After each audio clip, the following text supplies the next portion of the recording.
Many non-contact injuries occur when the current capacity of the body is exceeded. That may be doing more than they've trained for, but it can also be due to a drop in capacity due to inadequate sleep, nutrition, or recovery, and they may not therefore be able to tolerate their usual activity level. Adolescents who participate in sports often need more energy intake to optimize wellness, growth, and performance than their non-athletic peers, but they're not always aware of that fact. If we do not put sufficient fuel in the car, we don't reach our destination. And young athletes are just the same. If they don't eat enough for what they do, they're at greater risk of breaking down with injury or illness. Energy is needed for the basic survival needs of our body, for the routine things we do day to day, and in sporty adolescents for growth and the sport and activities that they do. We get our energy through food and drink sources, and getting a balanced intake of all the food groups is essential. Recent studies have highlighted the importance of carbohydrates for performance, wellness, and bone health. If we don't take enough in to meet all of our energy needs, it's termed low energy availability. And this is a mismatch between an athlete's energy intake in food and drinks and the energy expended in exercise, leaving inadequate energy to support the functions required by the body to maintain optimal health, growth, and performance. Low energy availability can occur either due to a decrease in the energy intake for the same level of exercise, or the level of exercise might increase and cause an increase in energy expenditure without taking on more fuel. Either route means you don't get enough for what you do. Let's consider two similar case studies involving children of the same age. Both children have developed low back pain, and both have experienced a recent spike in intensity and volume of sport. The male athlete is a cricketer and has had a recent rapid growth spurt. He misses breakfast most days as he gets up too late. He plays sport at lunchtime, and by the time practice is over, he's rushing to get to lessons and relies on grabbing what is left in the school canteen, which he rarely likes. The other child is a female dancer who has recently adopted a low carbohydrate diet, and she started a high intensity exercise program with a desire to lose weight. The child has gone through puberty a year previous, but in the last 2 months since the diet began, she stopped having periods. Both kids are not fueling adequately for what they do, but for different reasons. One is intentionally or consciously restricting the energy intake, and one is just unaware of how much they need and therefore unintentionally creating this low energy availability. Our male athlete is time poor, blissfully unaware that they need more fuel intake going through that rapid growth spurt and burning through their energy resources. These kids often go hard, but they only know one pace, and that is flat out. And just like a racing car being driven in first gear, it will burn more fuel than cruising in fifth. Other causes of unintentional low energy availability include dietary needs such as those with food intolerances, those with digestive disorders such as celiac disease, children who follow a vegan diet or who are fussy and have to work harder to meet their nutritional energy demands. In contrast, the dancer is intentionally and consciously restricting energy intake and critically here missing vital carbohydrate energy sources from their diet in the belief that this may lead to improvements in performance. In her desire to improve performance, she may become addicted to training or become concerned about weight gain, aesthetics, and body image. There are so many confusing messages still surrounding athletes from out-of-date coaches, parents, and health and exercise professionals. Messages aimed at runners like lighter is faster or go hard or go home fuel many athletes to limit food intake and push themselves beyond their current capacity. Intentional low energy availability is commonly seen in endurance sports where kids have to meet weight categories such as rowing and boxing. And it's highly prevalent in sports where aesthetic appearance is judged, such as dance and gymnastics. Social media and societal pressures can really fuel these beliefs, causing long-term harm. It's important to remember that not all low energy availability is the result of disordered eating. Disordered eating sits on a spectrum between optimized nutrition and an eating disorder, and athletes may exhibit unhealthy attitudes and behaviors such as skipping meals, short-term restrictive diets, compulsive eating, or anxiety around self-worth or body image. They may start to weigh ingredients, but without fully meeting the criteria of a true eating disorder. And this is often accompanied with an addiction to exercise. Eating disorders are those diagnosed by a medical professional using the DSM-5 diagnostic tool to identify mental health disorders, which can include eating disorders such as anorexia nervosa, bulimia nervosa, and binge eating disorders. When energy intake is inadequate to meet the needs of our body for essential processes, the body thinks it's under threat of starvation. It takes measures to survive by switching into standby mode. It diverts what energy is available to essential systems such as the brain, heart, and lungs. But it downregulates non-essential hormonal processes such as growth hormone and reproductive hormones such as estrogen and testosterone. These hormones drive positive bone health, muscle growth, and immunity, and therefore may lead to injury and illness.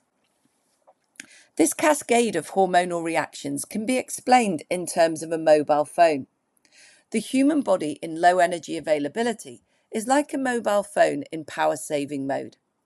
When the phone battery reaches a critical level, it prioritizes where to allocate the remaining energy. It restricts high energy usage apps such as video games, ensuring what energy available is given to emergency actions such as texting or phoning mum to say they've missed the bus.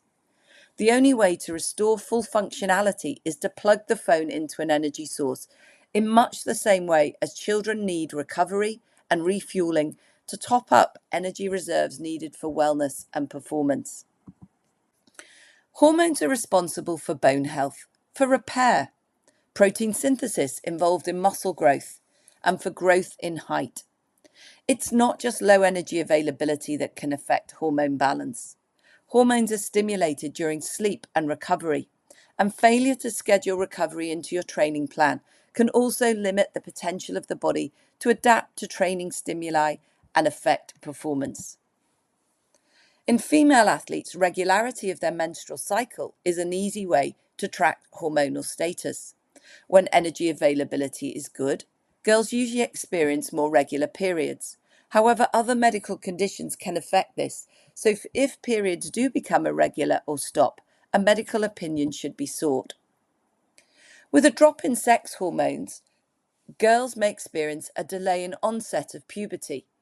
And if their periods haven't started by the age of 15, it's important to see a doctor to do some blood tests and understand why there's a delay. If the child has previously started their periods and they become irregular, getting less than 9 per year, or if they stop completely, it's a strong indicator the athlete may not be getting sufficient energy for what they do. In boys who've gone through puberty, a drop in testosterone levels may result in a loss of motivational drive, and in older boys, a drop in libido and fewer morning erections. Maybe those grumpy, exhausted teenagers are not actually just getting enough energy for the activity they do. It's critical that conversations around hormone health are normalized with teen athletes. Other metrics such as temperature and heart rate are tracked, and we need to encourage all members of the coaching team to encourage feedback if they observe any changes in hormonal health. Bone is constantly going through a cycle of being laid down and resorbed to make sure it adapts to the loads applied. If energy availability is adequate, it promotes stronger bones.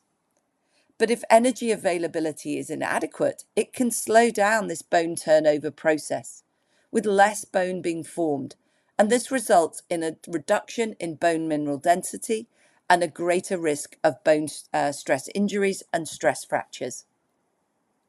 It's not just growth and reproductive hormones that become imbalanced in low energy availability. And so the term relative energy deficiency in sport or relative energy deficiency in dance have been introduced to describe the diverse adverse consequences of sustained low energy availability on all aspects of health and athletic performance.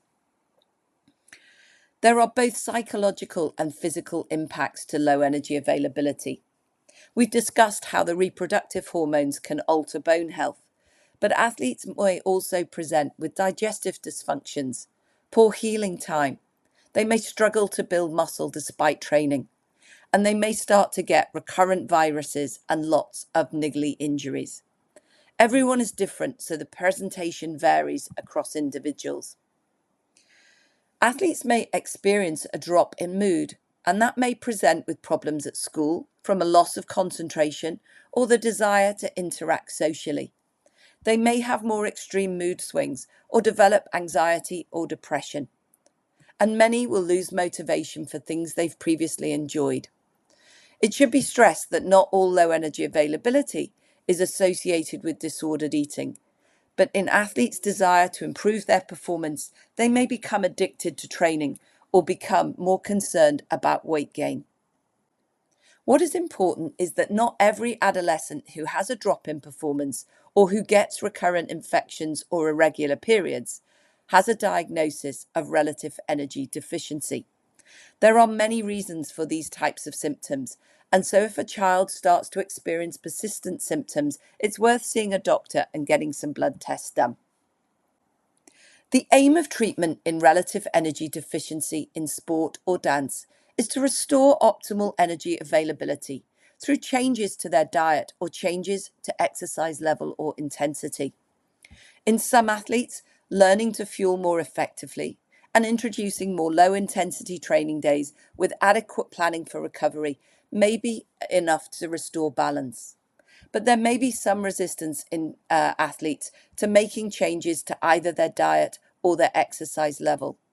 But through education, it can be emphasized that maintaining positive energy balance is pivotal for long-term wellness and performance. Short-term low energy availability can be reversed in a matter of days or weeks if the causes are addressed. But if an athlete has developed persistent low energy availability, it can take some time to restore equilibrium. In those athletes who are unintentionally underfueling, once they understand the impact of underfueling on their performance, they're usually much more motivated to change. But in children who have greater psychological drivers for low energy availability and have developed either disordered eating, addiction to exercise, or an eating disorder, they may well need appropriate support from trained health professionals in order to address these beliefs. It can take many months to restore hormonal balance and a year or more to restore adequate bone mineral density. So a return to sport program has to be planned with a clinician who really understands safe loading levels. The International Olympic Committee have introduced a scoring system using a 4-colour traffic light system to grade severity and risk categorization. There are similar guidelines within the dance community. If, after being assessed, the athlete or dancer has positive energy availability and are injury-free, they will be given the green light to build back up training and competition gradually. But in those athletes or dancers who need further interventions, some athletes may be restricted in how much they can do and will need strict monitoring and support to return to play. There are many exercise fads and diets floating around social media, and children are impressionable. Messages need to be reinforced that they need to eat a balanced diet with good portions of complex carbohydrates, fats, and proteins, especially at breakfast. No food should be demonized or feel like it must be earned. Banter should be avoided that focuses on weight, size, or looks. Fueling cards and kids has many similarities. If we play hard and fast or drive hard and fast, we burn through more fuel. However, parents rarely consider adjusting the energy intake on days when children are competing at higher intensity or for more prolonged bouts of exercise. During growth spurts or busy weeks, pack an extra protein-based sandwich for break times and make sure that they've got energy-rich snacks to eat before or after school clubs and activities. It's all about finding the right balance. Too much stress on the body is not sustainable and affects performance. A lot of what happens to an athlete can be out of their control, such as the results, weather, equipment, and growth.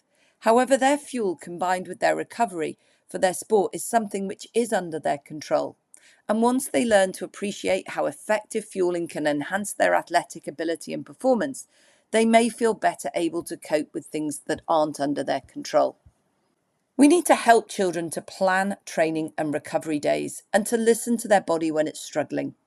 We need to teach them and support them to adapt training to maintain optimal wellness and performance. If you or an athlete you know develops low energy availability or any of the symptoms of relative energy deficiency, please seek medical advice from a sports medicine doctor, a sports nutritionist, or a musculoskeletal physio who should then be able to signpost you to the next steps in diagnosing and managing the symptoms. Your family doctor may not be familiar with relative energy deficiency in sport or dance, so it's important to get specialist support. There are many excellent resources available to learn from. On the BASM Health for Performance site, there are resources for athletes, dancers, parents, and exercise and health professionals. The Red S Project and other organisations like Train Brave and Red End Sport have also got some excellent ideas and information to empower parents and athletes to make the right choice for long-term health and performance. Kids Back to Sport provide comprehensive free resources for parents, health and exercise professionals to support injured children getting safely back to sport.